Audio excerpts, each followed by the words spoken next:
psaume 127, le verset 2. Il dit quelque chose qui est très important. Il dit quelque chose qui est très important. Psaume 127, le verset 2. Que dit la Bible? La Bible dit, je peux lire? Est-ce que vous y êtes? Psaume 127, 127, le verset 2.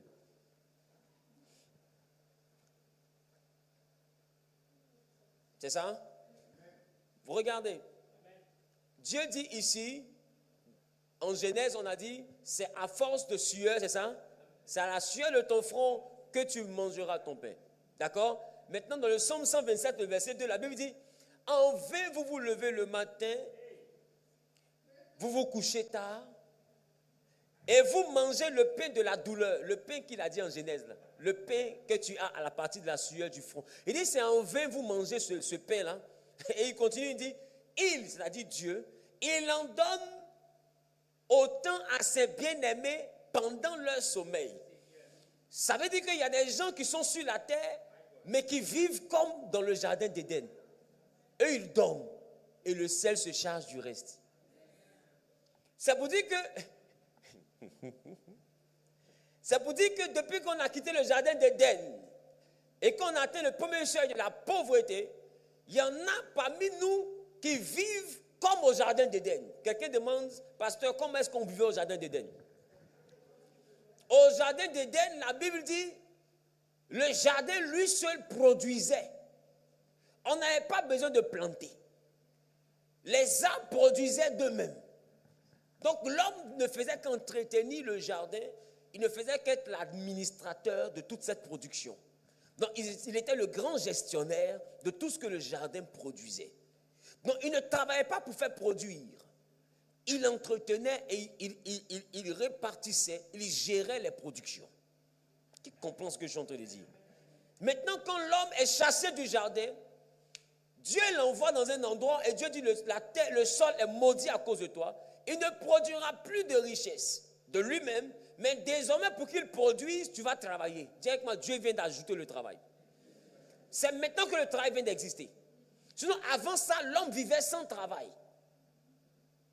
C'est-à-dire que l'homme que Dieu a créé à son image, laissez-moi vous choquer. L'homme que Dieu a créé à son image ne dépend pas de son travail.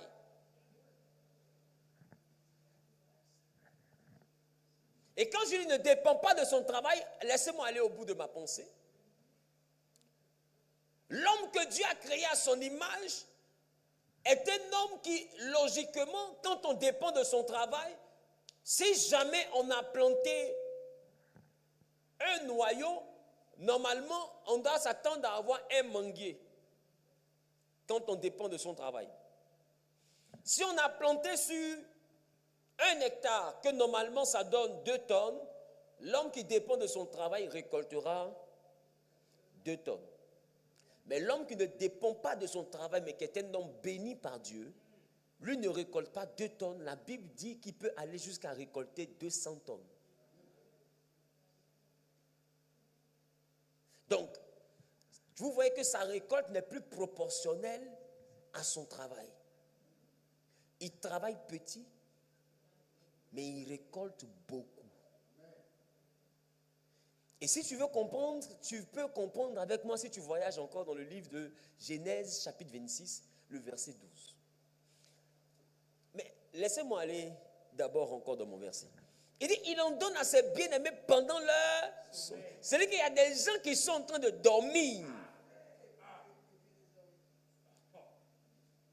Et pendant qu'ils sont en train de dormir, Dieu est en train de leur donner. La Bible dit, il en donne. C'est-à-dire qu'il y a des gens qui reçoivent l'argent dans le sommeil. Oh. C'est-à-dire que je dors, l'argent ne fait que s'ajouter. Dieu me donne l'argent quand je dors. Ah! C'est quel niveau ça? C'est-à-dire qu'il y a des hommes sur la terre qui ont débloqué un autre niveau. Or, les hommes charnels disent, l'avenir appartient à celui qui se lève tôt. Or, l'avenir des bien-aimés de Dieu se trouve dans leur sommeil.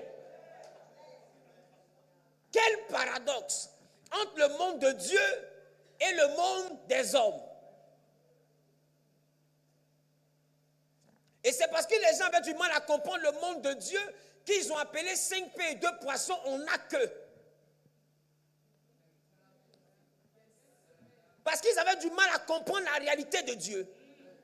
Ils ont surnommé 5 pains et 2 poissons, on n'a que. Et Pierre dit, nous n'avons que 5 pains et 2 poissons. Jésus lui donne. Et les 5 pains et les 2 poissons ont nourri 5000 hommes, sans compter les femmes et les enfants. Nous savons très bien qu'une église qui se respecte, d'accord, a plus de femmes que de garçons. Bon, déjà ici, regarde, toi-même regarde. Donc, si la Bible a compté 5000 hommes, c'est que la Bible a décidé de ne même pas compter les femmes. Parce que les femmes, logiquement, font 3 fois ou 4 fois le nombre d'hommes.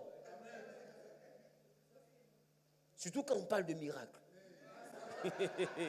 Et l'homme que les gens suivaient était un homme de miracle. Et toute cette foule-là a été nourrie à partir de 5 pains. 5 pains qui ne suffisent même pas pour le ventre de Pierre. Comme ça ne suffit pas pour lui seul. Et Pierre sait qu'on doit partager ça en 12. Déjà, ça l'énerve. Donc, il dit, pour nous-mêmes, il n'y a pas d'espoir. Faut dire aux gens de se retourner. Nous, au moins, on peut dire, on va casser un peu. Même si on doit l'appeler le pain, c'est pas grave. Mais au moins 5 pains, on ne peut pas partager ça avec quelqu'un. Mais dans le monde de Dieu, les 5 pains et les 2 poissons ont nourri les près de 20 000 personnes qui étaient là. Et la Bible dit qu'ils ont ramassé les restes ont composé 12 sacs de pain et 12 paniers de poissons. Ça veut dire que les disciples qui ont distribué ont fini à la fin de la distribution avec chacun un sac de pain. Non. Oh, ils avaient 3 pains pour 12 personnes. Mais quand ils ont fini la volonté de Dieu, ils ont eu un sac par personne. Et ils ont eu un panier par personne. C'est-à-dire que manger, ils ont eu là, ils ne peuvent pas finir.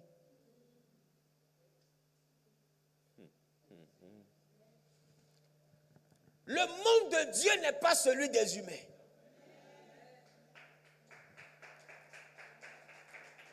Je vais te faire comprendre quelque chose aujourd'hui parce que je ne suis qu'à mon introduction. Demain, on va plonger. Mais frère, il est possible de vivre de la providence et il est possible de vivre de la provision. La provision est ce que tu gardes parce que tu es prévoyant.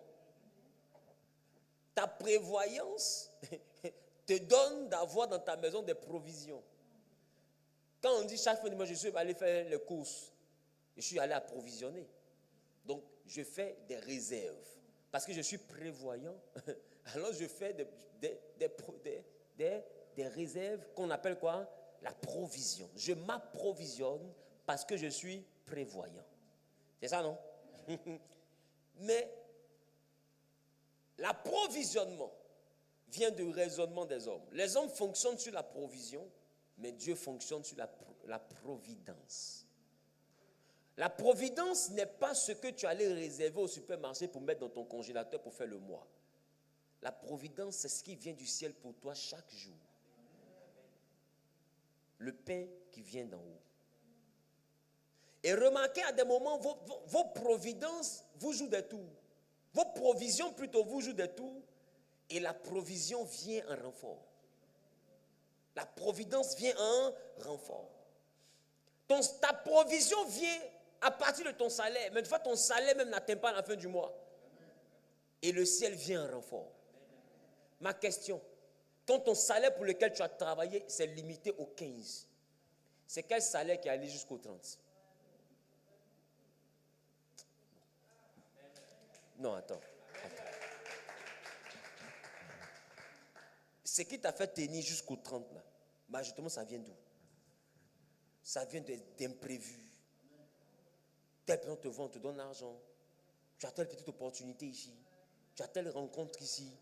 tel créancier avant un esprit humain qui ne voulait pas te rembourser ton argent. Il t'appelle, il te redonne ton argent. Tu ne comprends pas. En fait, c'est comme si tout se positionne pour que tu ne sois pas dans la honte. Je te dis une chose. En réalité, la providence se déclenche à partir du 16 du mois dans ta vie parce que tu mets ta confiance en ton salaire jusqu'au 15. Et quand ton salaire finit le 15, tu ne peux plus mettre ta foi en ton salaire. Alors maintenant, tu arrives à mettre ta foi en Dieu. Donc Dieu maintenant commence à prendre le relais à partir du 16. Si tu avais commencé à mettre ton salaire, ta foi en Dieu depuis le premier, tu n'aurais même pas eu besoin de toucher le salaire. Non, est-ce que quelqu'un comprend? Est-ce que quelqu'un comprend? Aussi longtemps que ton salaire est dans ta main, tu mets ta confiance dans ce salaire. Donc tu calcules, il me reste 800 €, il me reste 500 €, il me reste 300 €, il me reste 10 €. Qu'il ne me reste plus rien, Seigneur, je compte sur toi. C'est là que tu commences à compter sur lui. Et quand tu comptes sur lui, c'est là que le ciel commence à se mettre en mouvement. C'est pour te dire que le ciel n'a jamais compté sur ton salaire pour te nourrir.